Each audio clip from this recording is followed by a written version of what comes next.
जागतिक छायाचित्र दिनानिमित्त जुन्नर पर्यटन विकास संस्था, lions club of Junnar Shivneri आणि सह्याद्री वाईल्डलाईफ आयोजित शिवजन्मभूमी माझ्या नजरेतून भव्य फोटोग्राफी स्पर्धा सोशल मीडियाद्वारे होती. त्याचबरोबर आज या ठिकाणी भव्य छायाचित्र प्रदर्शन, बक्षीस वितरण समारंभ आणि नवोदित छायाचित्रकारांसाठी काही छायाचित्रकारांचे मार्गदर्शन आहे. तर या सर्व गोष्टी पाहून आपण या कार्यक्रमाचा अनुभव घेऊयात. नमस्कार, मी अनिरुद्ध सीताराम हांडे. आपणा सर्वांचे अनिरुद्ध ब्लॉग्स या आपल्या यूट्यूब चॅनलमध्ये मनापासून स्वागत. तर आज आपण शिवजन्मभूमी जुन्नर येथील आदिवासी सांस्कृतिक भवन येथे भव्य छायाचित्र प्रदर्शन आहे, तर ते आज आपण पाहण्यास आलेलो आहोत. चला तर मग.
सो आज मी कार्यशाळा आपली आहे वाईल्ड लाईफ फोटोग्राफीवरती. सो यामध्ये मी बेसिक काय केलं पाहिजे काय नाही केलं पाहिजे, तर कोणत्या गोष्टी होतात वाईल्ड लाईफ फोटोग्राफी करताना, वाईल्ड लाईफ फोटोग्राफी का करावी, हे सर्व मुद्दे कव्हर करण्याचा प्रयत्न करतो. सो या कार्यशाळेत मी हे मुद्दे कव्हर करणार आहे की का बनावं, वाईल्ड लाईफ फोटोग्राफर का बनावं, त्यानंतर कोणकोणते टाईपचे वेगवेगळे वाईल्ड लाईफ फोटोग्राफर्स आहेत, परत काय केलं पाहिजे काय नाही केलं पाहिजे, एथिकली काय करेक्ट आहे काय चुकीचं आहे, आणि सक्सेसफुल फोटोज कोणकोणते, म्हणजे सक्सेसफुल फोटो काय आहे नेमकं ते आपण बघणार आहोत. अजून एक रिझन काय आहे वाईल्ड लाईफ फोटोग्राफर का बनतो, तर तुम्ही नेचरच्या सानिध्यात वाचता आणि नेचरच्या सानिध्यात कुणाला नाही आवडणार. त्यामुळे नेचर म्हणजे बाहेर जाऊन फोटो काढणं हे ब्लिसफुल आहे, आपल्या हेल्थसाठी पण खूप महत्वाचं आहे.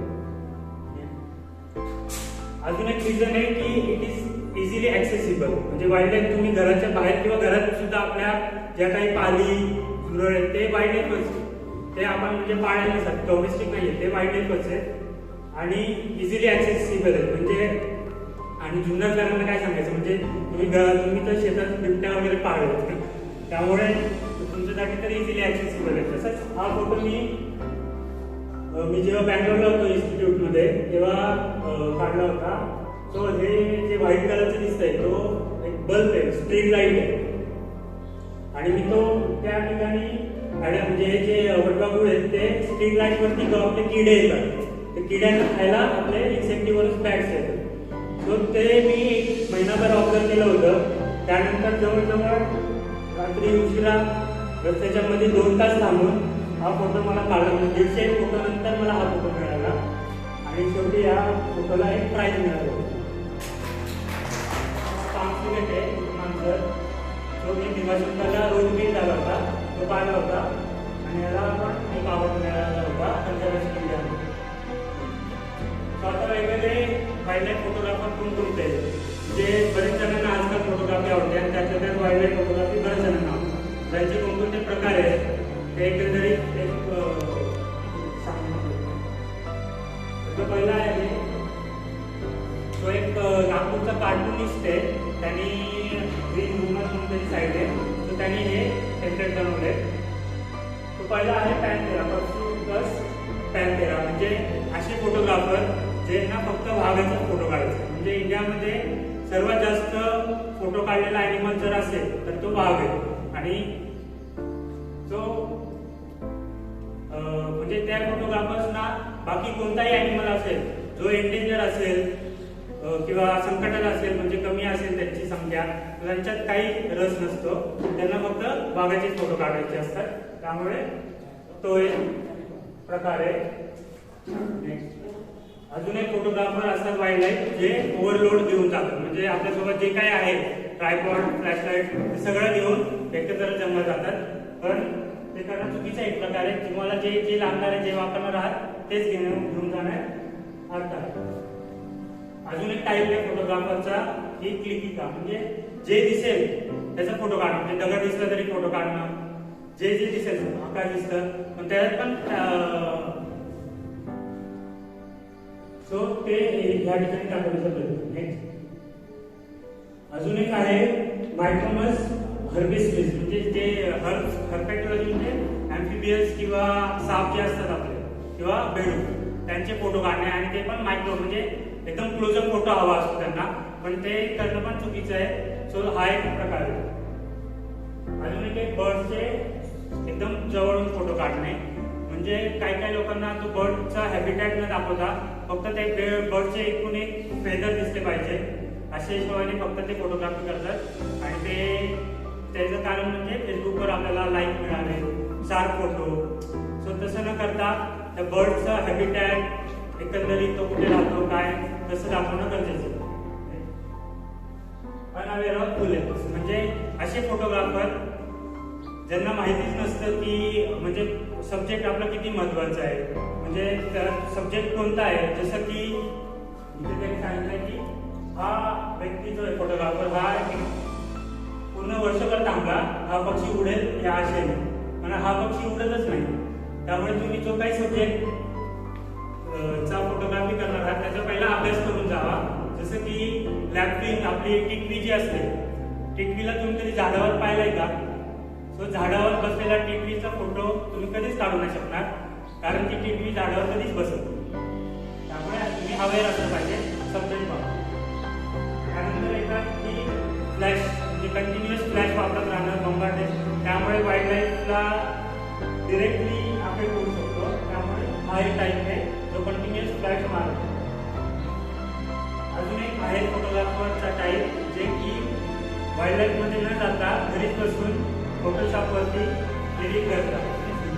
सो ते पण आहेत बरेच जण, मी पण करतो ॲज अ हॉबी. पण हे फोटो तुम्ही तुमच्यासाठी ठेवू शकता, म्हणजे घरी वगैरे लावायला.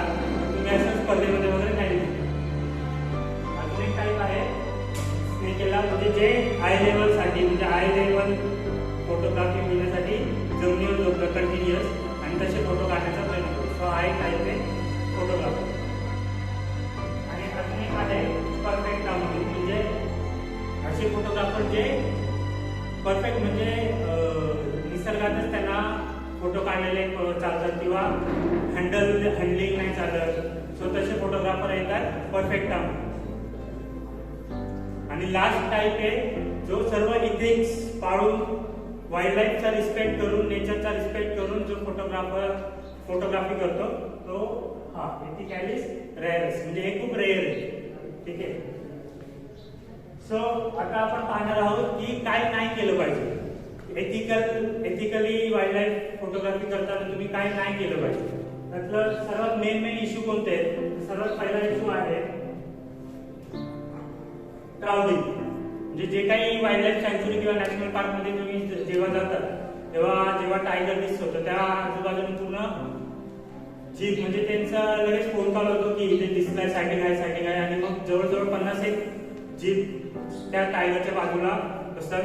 आणि अशाने काय होतं, तो टायगर म्हणजे आता इथे दाखवलंय पॅक आउट टुरिस्ट, पण माझं प्रे मी कसे शोधू, म्हणजे त्याचं काम असतं प्रे शोधणं. पण हे जीप क्राऊड केल्यामुळे भरपूर अशी गर्दी करू नये. आणि तसंच एक उदाहरण आहे, म्हणजे हा फोटो मी फेसबुकला पाहिला होता मागील होता.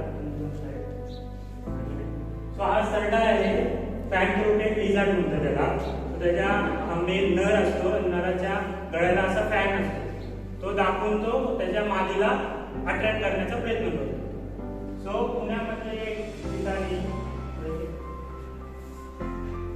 ते कुठेतरी तो बसला आहे, एकच नर आहे आणि त्याच्या बाजूला हे आपले पुण्यातले फोटो. सो हे क्राउडिंग असं नाही झालं पाहिजे. म्हणजे तो नर तिथे बसलाय कशासाठी? मादीसाठी, मादीला इम्प्रेस करण्यासाठी. पण हे सर्व नर असल्यावर तो काय करणार? त्यामुळे हे क्राउडिंग असं करू नये. म्हणजे तुम्हाला दिसलं तरी त्यांना सांगावं, एवढंच सांगण्याचा प्रयत्न. तो नर म्हणजे तिथे मादीला न बघता स्वतःच एवढे फोटोग्राफर बघून एवढा शिकला, स्वतःच त्याने प्री वेडिंग वगैरे चालू केलं. सो हे मी एडिट केलंय आणि असं दाखवण्याचा प्रयत्न. अजून एक काय नाही केलं पाहिजे तर नेक्स्ट जे आपले घरटे असतात किंवा डेन असते जिथे ॲनिमल्स राहतात, सो त्यांच्या घराचा फोटो जवळ मोस्टली काढायचंच नाही. म्हणजे घरट्याचा फोटो आपण जेव्हा काढायला जातो तेव्हा न कळत असे ना, पण आपल्याकडून ते डिस्टर्ब होतं. म्हणजे जे काही पक्षी घरटं बांधतोय तो विचार करूनच बांधतो, लपलं पाहिजे, प्रेडेटर पासून लपलं पाहिजे. पण आपण जेव्हा एकदम जवळ फोटो काढतो अंड्यांचा पिलांचा, तर ते केलं नाही पाहिजे, थोडे टाळलं पाहिजे. तर अजून एक प्रकार आहे जे नाही केलं पाहिजे. म्हणजे काही काही लोक काय करतात, जे बर्ड्स फोटोग्राफर आहेत ते बर्ड कॉल जो असतो पक्ष्यांचा आवाज तो प्ले करतात जंगलचा. तो आवाज प्ले केल्यानंतर समोर जर पक्षी असेल तर तो येतो, ते रिस्पॉन्स देतो. पण त्याने ते डिस्टर्ब होतं. म्हणजे तुम्ही मोबाईलमध्ये आवाज प्ले करताय आणि तो ते नाही केलं. सो असेच सिंहगड व्हॅली जी आहे पुण्यामध्ये, तिथे व्हॅलीमध्ये बरेचसे फोटोग्राफर्स रोज किंवा विकेंडला असे स्ट्रिंगमध्ये बसलेलं असतं आणि त्यांचं काम ते असतं. जसं की आणि स्ट्रिंगमध्ये बसून सुद्धा पण ते पाण्यामध्ये असे काट्या वगैरे लावतात, म्हणजे पर्चिंग, म्हणजे जेणेकरून तो पक्षी यावा, त्या काट्यांवर बसावा. प्लस त्या काट्यांवरती अशी फुलं लावतात, म्हणजे आपल्या फ्रेममध्ये फुलं आणि पक्षी अशी चांगली क्लोजअप फ्रेम मिळावी. पण ते करणं चुकीचं आहे. तसंच मी पुण्यात गेलो होतो तसंच सिंहगडला, आणि एकदा मला हा फोटोग्राफर दिसतो आणि तो त्याच्या फोटोग्राफी झाल्यानंतर ज्या काही काट्या होत्या तो घेऊन जातो. सो मी त्याचा फोटो काढला आणि तो गेल्यानंतर मी म्हणजे हा पॅराडाईज पक्षी आहे, स्वर्गीय नर्तक म्हणतात त्याला. आणि ह्याचा फोटो काढायला मोस्टली त्या सिंहगड व्हॅलीमध्ये जातात आणि तो मुलगा उठून गेल्यानंतर म्हणजे बरेचसे फोटोग्राफर असतात तिथे आणि मी जवळजवळ उशिरा गेलो 12-1 वाजता दुपारी आणि ते कोणच नव्हतं तिथे. आणि नंतर मी एक 5-10 मिनिटं फक्त बसलो आणि लगेच हा पक्षी आला आणि नॅचरल परचे म्हणजे झाडावर बसून तसे पण फोटो तुम्हाला चांगलेच मिळतात. म्हणजे ते काट्या वगैरे लावण्यापेक्षा नॅचरली पर जे आहे त्याचे तसे फोटो काढा. आणि अजून काही फोटोग्राफर्स म्हणजे असं केलं नाही पाहिजे की रात्रीचे नॉक्टर्नल तुम्ही जे फ्लॅश मारून फोटो काढतात सो ते टाळलं पाहिजे. आणि अजून एक मुद्दा आहे की चेसिंग अॅनिमल म्हणजे ग्रासलँड मध्ये जे आपला गवताळ प्रदेश आहे त्यामध्ये एखादा पक्षी दिसला त्याचा फोटो काढायचा, परत तो उडून थोडा पुढे बसला की परत त्याच्या मागे जायचं. म्हणजे कंटिन्युअस त्याच्या मागे मागे मागे जात राहायचं, पक्षी असो किंवा अॅनिमल्स असो. तो तसा बराच प्रकार घडतो. तशीच एक स्टोरी आहे की हा पक्षी जो आहे हा अमूर फाल्कन म्हणून पक्षी आहे आणि हा त्याचं ब्रीडिंग जे आहे ते सायबेरिया किंवा ईस्ट चायनामध्ये होतं, ईस्ट एशियामध्ये समरमध्ये ब्रीडिंग होतं. त्यानंतर तो विंटरमध्ये आफ्रिकेला मायग्रेट करतो, स्थलांतर करतो. ठीक आहे. आणि तो जाताना आपल्या इंडियाच्या वरतून जातो. ठीक आहे. आणि नागालँडला नॉर्थ ईस्ट मध्ये ते लोक रेस घेतात कारण त्याच वेळेस नागालँडमध्ये मास इरप्शन होतं. कुणाचं आपले वाळवी असतात ना ते तुम्ही पाऊस पडल्यावर बघा उठतात किडे ते. सो त्यांचं मास इरप्शन त्याच काळात होतं त्यामुळे ते ब्रेक घेतात नागालँडला कारण त्यांना जवळजवळ तो समुद्र आपला अरबी समुद्र आहे जवळजवळ 4,000 किलोमीटरचा अंतर 1 गो मध्ये कंप्लीट करायचं असतं. त्यामध्ये तिथे ब्रेक घेतात आणि जाताना परत ते आपल्या महाराष्ट्रात पण थांबतात. म्हणजे मागच्या वर्षी लोणावळ्यामध्ये हे पक्षी दिसत होते आणि ती न्यूज फोटोग्राफरमध्ये पसरली आणि इतके फोटोग्राफर्स त्या लोणावळ्यामध्ये जमा झाले.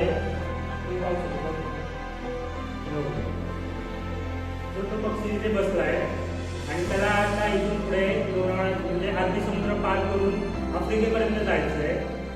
त्याला रेसची गरज आहे, त्याला खाल्लं पाहिजे, प्रोटीनची गरज आहे. म्हणजे असे फोटोग्राफर्स पूर्ण त्याला सराउंडिंग करून बसले आणि प्लस जे हॅबिटॅट आहे ग्रासलँड ते पण तुम्ही गाड्या म्हणजे व्हेकल वगैरे आणून पूर्ण डिस्टर्ब केले.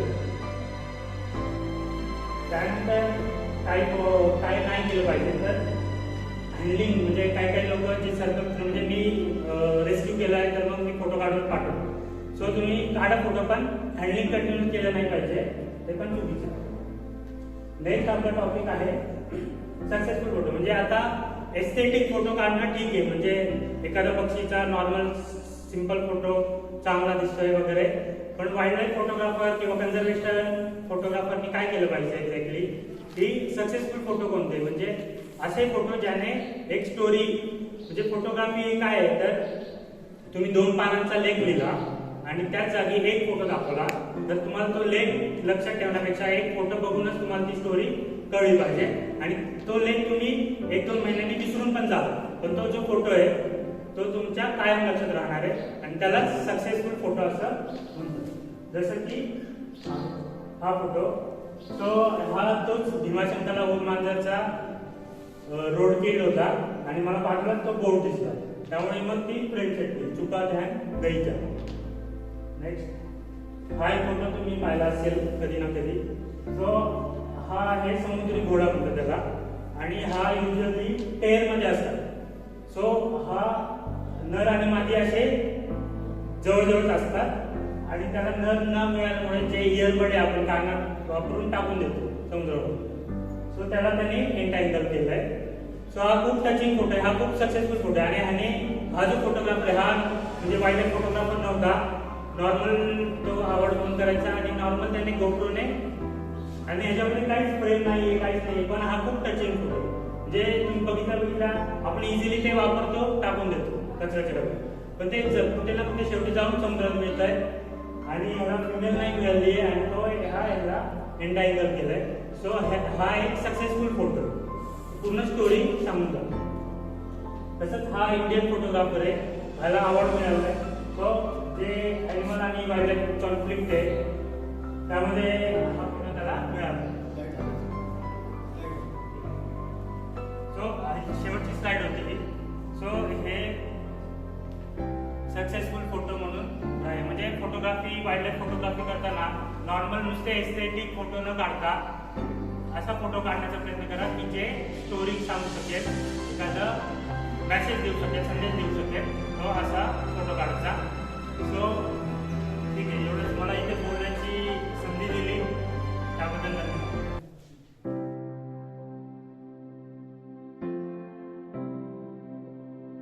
थोडंसं माझं इंट्रोडक्शन करून देतो, त्यानंतर जाऊया.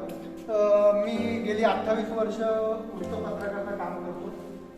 वेगवेगळ्या वृत्तपत्रांमध्ये काम केलं. गेली 17 वर्ष द इकॉनॉमिक टाइम्स या बिझनेस न्यूजपेपरकरता काम करतो. टाइम्स ऑफ इंडियाकरता मी 28 वर्ष काम करतो. त्याच्या अगोदर मी फ्रीलान्स होतो, नंतर ईटीमध्ये जॉईन झालो आणि मला 3 जगातले पुरस्कार आहे, 48 राष्ट्रीय पुरस्कार आहे. माझ्या कामाची मदत कशी, समाजसेवेची मदत कशी, लेखणीची मदत आणि कलेची मदत कशी समाजसेवेत बदलू शकते आणि कशी मदत मिळू शकते ही गोष्ट तुम्हाला सांगतो. मी 25 वर्ष महाराष्ट्रातलं कुपोषण शूट करतो. कुपोषित बालकं त्यांच्यावर काम करतो आणि त्यांच्या एज्युकेशनवर काम करतो, त्यांचं लाईफस्टाईल चेंज व्हावं याच्याकरता काम करतो. तर त्या कामाची दखल माझ्या एका NGOने घेतली, त्या कामाची दखल एका CSRने घेतली आणि जव्हारमध्ये दाभेरी आश्रम, त्यांनी आश्रमाची शाळा उभी केली आणि तिकडच्या मुलांकरता फूड आणि एज्युकेशन करता 2015 पासून आतापर्यंत 15 करोड ही मदत माझ्या कामातनं मिळवून दिली. हा माझा मोठा प्रोजेक्ट आहे. त्याच्यानंतर दुसरी गोष्ट माझ्याकडनं घडली. मुंबईला जर तुम्ही ये जा करत असाल तर तुम्ही पाहिलं असेल की मुंबईचं जीवन हे खूप धकाधकीचं, रेल्वेमध्ये आपल्याला घुसता पण येत नाही, पण त्या रेल्वेच्या बाजूला पण लोक राहतात, अगदी जीव मुठीत घेऊन राहतात, जगतात. तर त्या लोकांवर मी 3 वर्ष काम केलं आणि ते किती डेंजर झोनमध्ये राहतात हे दाखवून दिलं. NGOला, जोखीम सरांना दाखवून दिलं, महाराष्ट्र शासनाला दाखवून दिलं आणि त्या सगळ्या लोकांची घरं डेमोलिश झाली आणि त्यांना बिल्डिंगमधलं 235 स्क्वेअर फुटाचं घर मिळालं. यामुळे मिळालं का तर मी 3 वर्ष त्या प्रोजेक्टवरून माझा जीव धोक्यात घालून काम केलं आणि 17,000 घरं त्या लोकांना मिळालेली आहे माझ्या कामात. हे दुसरं काम आहे. त्याच्या व्यतिरिक्त बरेचशा सब्जेक्ट आहे. मी रेड लाईट एरियावर काम करतो. बाबा आमटे हे माझं आदर्श आहे. बाबा आमटेला पाहून मी मोठा झालो. बाबा आमटेंना मी साधारणतः 6 वेळेस भेटलो. डॉक्टर लहान्यांवर मी 3 वर्ष काम केलं. बघूया, अगदी साधा फोटो आहे, अगदी साधा. अन्न, वस्त्र, निवारा आणि शौचाला जाणं आपली नेहमीची गरज आहे. हा माणूस शिंपी आहे आणि रनिंग ट्रॅकवर शौचाला जातो. दोन्ही लोखंडाच्या याच्यावर तो बसतो आणि हा फोटो काढला त्याच्या 1 आठवडा अगोदर, 7 दिवस अगोदर याचा भाऊ इथेच वारला, रनिंग ट्रॅकचा स्ट्रोक लागला. तर याची मजबुरी आहे. टॉयलेट आहे, कमी आहे आणि 8-10 नंबर एका वेळेस लागतात, वेळ जातो, म्हणून त्याला ऑफिसला जायचं, म्हणून तो जातो. बऱ्याच गोष्टी छापला. हे लाईफ, हे जीवन, हे मी दाखवून आणि 17,000 घरं या लोकांना मिळवून दिली फ्री ऑफ कॉस्ट गव्हर्नमेंट. प्राथमिक आरोग्य केंद्र खूप लांब आहे, खूप तापाने फणफणतोय 4-5 दिवस. आईने त्याला उचलून आणलं पण शेवटी तिलाही राहावं नाही, तिला पण वेट झाला म्हणून तो खाली बिचारा कोसळला आणि तिथे झोपला. तर त्याला प्राथमिक आरोग्य केंद्राची मदत, प्रायमरी हेल्थ सेंटरची मदत पण मिळू शकली नाही. तर या पद्धतीने आहे. नंतर आम्ही बाईकवर नेला, त्याला मदत पोचवली होती. गोष्ट काही नाही पण सगळं काही आहे मित्रांनो फोटोमध्ये. कल्चर किंवा त्याला म्हणूया पिढी, जनरेशन. एक जनरेशनला वाटतं की मी काहीतरी उघडं करून दाखवा, दुसऱ्या जनरेशनला वाटतं की मी धोक्यात राहावं. पाठमोरा फोटो आहे पण बरंच काही टॅटू स्टाईल.